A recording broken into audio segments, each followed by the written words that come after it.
Assalamualaikum warahmatullahi wabarakatuh. Alhamdulillahirabbil alamin.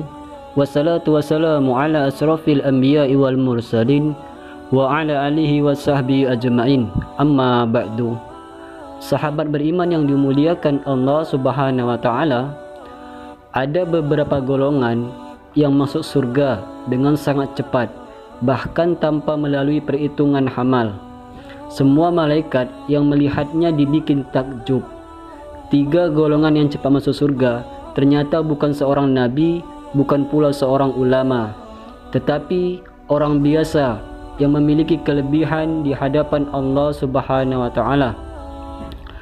Kelebihan tersebutlah yang membuat 3 golongan ini begitu cepat masuk surga, bahkan mampu membuat para malaikat yang menyaksikannya takjub. Bahkan malaikat yang merasa tidak percaya saat menyaksikan kejadian 3 golongan yang begitu cepat masuk surga. Rasulullah sallallahu alaihi wasallam bersabda, neraka timbangan baru diletakkan setelah mereka. 3 golongan sudah masuk surga. Lalu siapakah 3 golongan selain nabi dan ulama yang bisa masuk surga tanpa perhitungan amal atau hisab?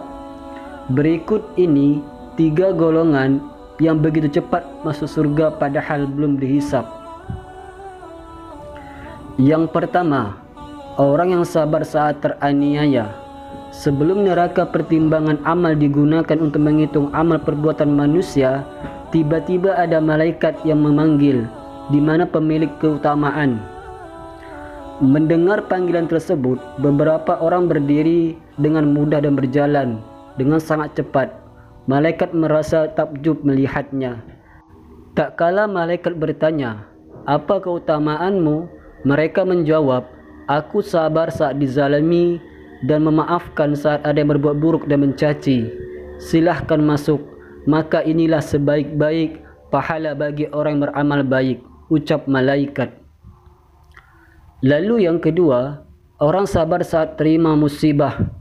Setelah malaikat memanggil golongan yang pertama, golongan kedua pun ikut dipanggil. Di manakah ahli sabar? Orang yang sangat penyabar. Golongan tersebut pun berdiri lalu berjalan dengan sangat cepat hingga sampai ke pintu surga. Malaikat yang melihat golongan ini juga merasa kagum. Kemudian mereka bertanya, "Kami melihat kalian sangat cepat sekali masuk surga. Siapakah kalian sebenarnya?" Golongan kedua menjawab, "Kami ahli sabar." "Apakah bentuk kesabaran kalian?"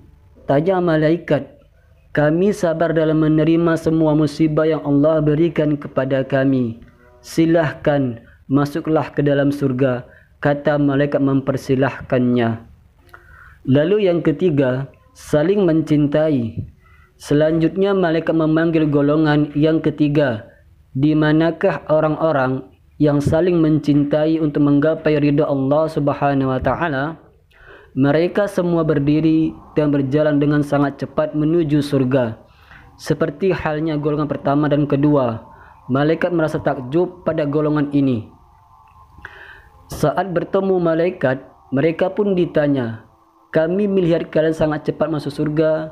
Siapakah sebenarnya kalian?" Mereka sama-sama menjawab, "Kami adalah golongan yang saling mencintai dengan menggapai ridha Allah Subhanahu wa taala." "Dalam hal apa kalian saling mencintai?" kata malaikat. "Kami saling mencintai dan berjuang dalam menggapai ridha Allah," kata mereka.